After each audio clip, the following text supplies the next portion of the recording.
So all day long the noise of battle rolled among the mountains by the winter sea, until King Arthur's table, man by man, had fallen in lioness about their lord King Arthur. Then, because his wound was deep, the bold Sir Bedivere uplifted him. Sir Bedivere, the last of all his knights, and bore him to a chapel nigh the field, a broken chancel with a broken cross that stood on a dark strait of barren land. On one side lay the ocean, and on one lay a great water, and the moon was full. Then spake King Arthur to Sir Bedivere, "The sequel of today unsolders all the goodliest fellowship of famous knights, whereof this world holds record. Such a sleep they sleep, the men I loved. I think that we shall never more at any future time delight our souls with talk of knightly deeds, walking about the gardens and the halls of Camelot, as in the days that were. I perish by this people which I made, though Merlin sware that I should come again to rule once more. But let what will be, be. I am so deeply smitten through the helm, that without help I cannot last till morn.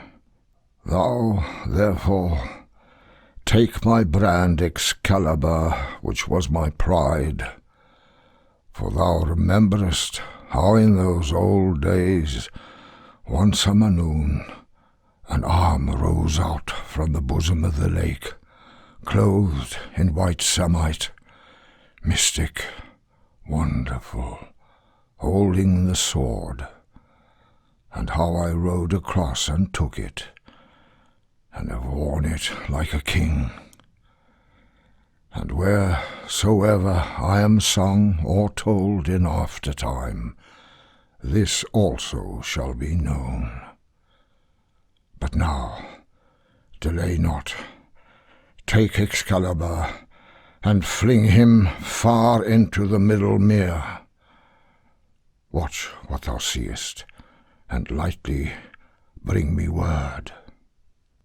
To him replied the bold Sir Bedivere, "It is not meet, Sir King, to leave thee thus, aidless, alone, and smitten through the helm.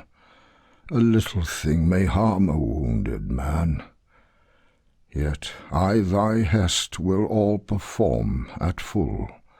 Watch what I see, and lightly bring thee word." So saying, from the ruined shrine he stepped, and in the moon athwart the place of tombs, where lay the mighty bones of ancient men, old knights, and over them the sea wind sang, shrill, chill, with flakes of foam. He, stepping down by zigzag paths and juts of pointed rock, came on the shining levels of the lake. There drew he forth the brand Excalibur, and o'er him drawing it, the winter moon, brightening the skirts of a long cloud, ran forth and sparkled keen with frost against the hilt. For all the haft twinkled with diamond sparks, myriads of topaz lights and jacinth work of subtlest jewelry.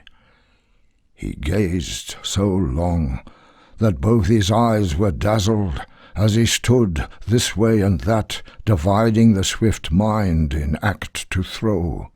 But at the last it seemed better to leave Excalibur concealed there in the many knotted water flags that whistled stiff and dry above the marge. So strode he back slow to the wounded king.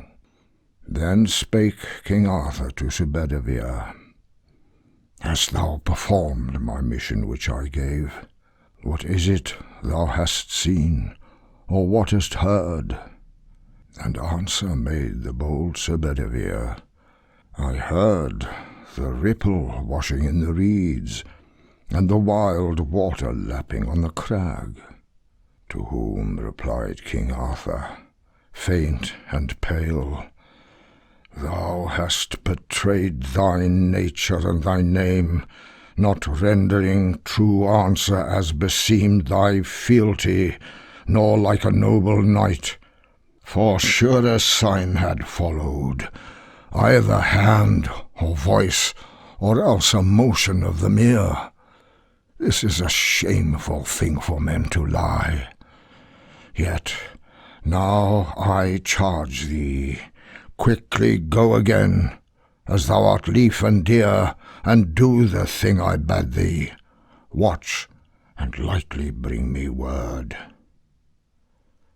Then went Sir Bedivere the second time across the ridge, and paced beside the mere, counting the dewy pebbles, fixed in thought.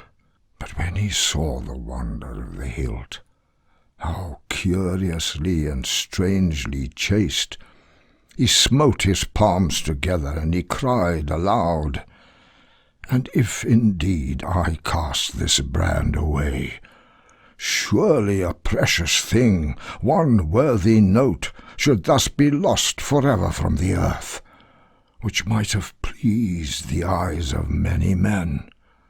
What good should follow this if this were done? What harm undone? Deep harm to disobey, seeing obedience is the bond of rule. Were it well to obey, then, if a king demand an act unprofitable against himself? The king is sick, and knows not what he does. What record, or what relic of my lord should be to aftertime, but empty breath and rumours of a doubt? But were this kept, stored in some treasure house of mighty kings, someone might show it at a joust, saying, King Arthur's sword Excalibur, wrought by the lonely maiden of the lake. 9 years she wrought it, sitting in the deeps upon the hidden bases of the hills.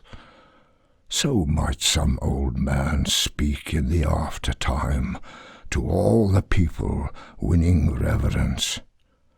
But now much honour and much fame were lost. So spake he, clouded with his own conceit, and hid Excalibur the second time, and so strode back slow to the wounded king. Then spoke King Arthur, breathing heavily, What is't thou hast seen, or what hast heard? And answer made the bold Sir Bedivere, I heard the water lapping on the crag, and the long ripple washing in the reeds.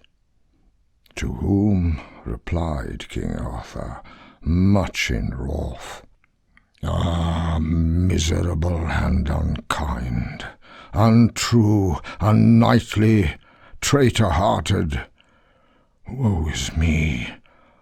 Authority forgets a dying king, laid widow of the power in his eye that bowed the will.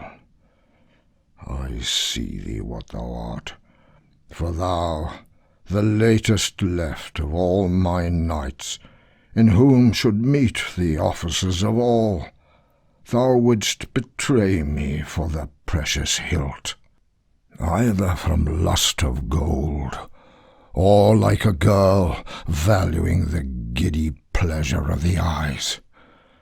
Yet, for a man may fail in duty twice, and the third time may prosper. Get thee hence. But if thou spare to fling Excalibur, I will arise and slay thee with my hands." Then quickly rose Sir Bedivere, and ran, and leaping down the ridges lightly, plunged among the bulrush beds, and clutched the sword, and strongly wheeled, and threw it. The great brand made lightnings in the splendour of the moon, and flashing round, and whirled in an arch, shot like a streamer of the northern morn, seen where the moving isles of winter shock by night with noises of the northern sea. So flashed and fell the brand Excalibur, but ere he dipped the surface, rose an arm, clothed in white samite, mystic, wonderful, and caught him by the hilt, and brandished him 3 times, and drew him under in the mere. And lightly went the other to the king. Then spoke King Arthur, drawing thicker breath. "Now I see by thine eyes that it is done. Speak out. What is it thou hast heard or seen?" And answer made the bold Sir Bedivere: "Sir King, I closed mine eyes, lest the gem should blind my purpose. For I never saw, nor shall see here or elsewhere till I die, not though I live 3 lives of mortal men, so great a miracle as yonder hilt." Then with both hands I flung him, wheeling him, but then I looked again. Behold, an arm clothed in white samite, mystic, wonderful, that caught him by the hilt, and brandished him 3 times, and drew him under in the mere. And answer made King Arthur, breathing hard: "My end draws nigh. 'Tis time that I were gone. Make broad thy shoulders to receive my weight, and bear me to the margin. Yet I fear my wound hath taken cold, and I shall die." So saying, from the pavement he half rose, slowly with pain, reclining on his arm, and looking wistfully with wide blue eyes, as in a picture, him, Sir Bedivere, remorsefully regarded through his tears, and would have spoken, but he found not words. Then took with care, and kneeling on one knee, were both his shoulders, drew his languid hands, and rising, bore him through the place of tombs. But as he walked, King Arthur panted hard, like one that feels a nightmare on his bed when all the house is mute. So sighed the king, muttering and murmuring at his ear, "Quick, quick, I fear it is too late, and I shall die."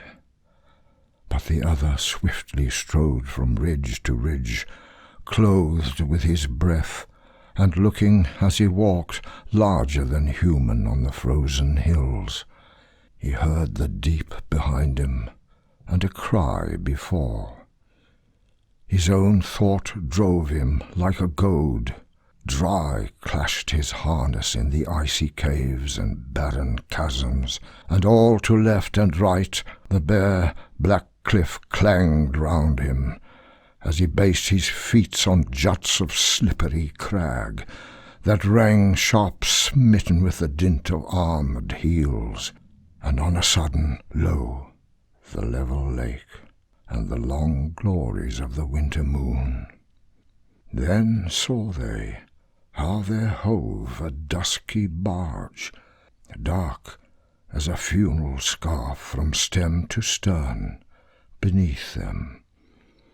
And descending, they were aware that all the decks were dense with stately forms, black-stoled, black-hooded, like a dream, by these 3 queens with crowns of gold, and from them rose a cry that shivered to the tingling stars, and as it were one voice, an agony of lamentation, like a wind that shrills all night in a wasteland where no one comes or hath come since the making of the world. Then murmured Arthur, "Place me in the barge." And to the barge they came. There those 3 queens put forth their hands, and took the king, and wept. But she that rose the tallest of them all, and fairest, laid his head upon her lap, and loosed the shattered cask, and chafed his hands, and called him by his name, complaining loud, and dropping bitter tears against his brow, striped with dark blood, for all his face was white and colourless, and like the withered moon, smote by the fresh beam of the springing east. And all his greaves and cuisses dashed with drops of onset, and the light and lustrous curls that made his forehead like a rising sun high from the dais throne were parched with dust, or clotted into points, and hanging loose, mixed with the nightly growth that fringed his lips. So like a shattered column lay the king, not like that Arthur who, with lance in rest, from spur to plume, a star of tournament, shot through the lists at Camelot, and charged before the eyes of ladies and of kings. Then loudly cried the bold Sir Bedivere, "Ah, my lord, whither shall I go? Where shall I hide my forehead and my eyes? For now I see the true old times are dead, when every morning brought a noble chance, and every chance brought out a noble knight. Such times have been not since the light that led the holy elders with the gift of myrrh. But now the whole round table is dissolved, which was an image of the mighty world. And I, the last, go forth companionless, and the days darken round me, and the years among new men, strange faces, other minds." And slowly answered Arthur from the barge, "The old order changeth, yielding place to new, and God fulfils himself in many ways, lest one good custom should corrupt the world. Comfort thyself. What comfort is in me? I have lived my life, and that which I have done may he within himself make pure. But thou, if thou shouldst never see my face again, pray for my soul. More things are wrought by prayer than this world dreams of. Wherefore let thy voice rise like a fountain for me night and day. For what are men better than sheep or goats, that nourish a blind life within the brain, if, knowing God, they lift not hands of prayer, both for themselves and those who call them friend? For so the whole round earth is every way bound by gold chains about the feet of God. But now, farewell. I'm going a long way with these thou seest, if indeed I go, for all my mind is clouded with a doubt, to the island valley of Avilion, where falls not hail, or rain, or any snow, nor ever wind blows loudly, but it lies deep meadowed, happy, fair with orchard lawns and bowery hollows crowned with summer sea, where I will heal me of my grievous wound.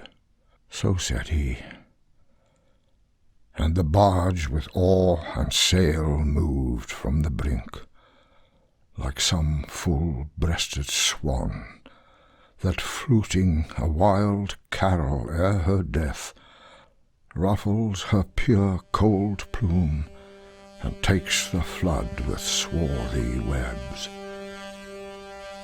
Long stood Sir Bedivere, revolving many memories, till the hull looked one black dot against the verge of dawn, and on the mere wailing died away.